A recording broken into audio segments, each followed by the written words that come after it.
watu katika mavumbini ya dhambi, na hizo milima inafikiwa kwa watu hao. Ni kusema ya kwamba katika milima hiyo na nyinyi mko ndani. Mungu tena anawakumbuka. Anasema Kimana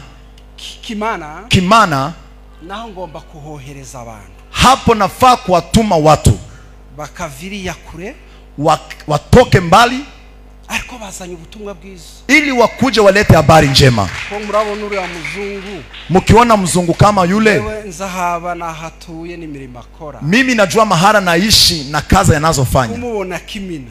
Kumuona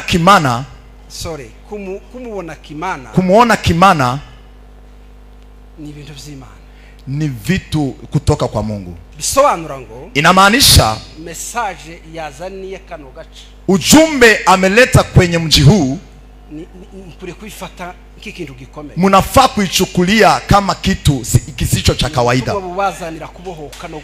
Ni habari ya kuwabadilisha na kupenda Mungu. Kuko bana bino birenge, kuona miguu hii, bena aba bantu kuba tubafite muri quartier, kuona watu kama hawa katika mji wetu. Nzangunda kwishimira iyo mpambo na ba president biyamamaza.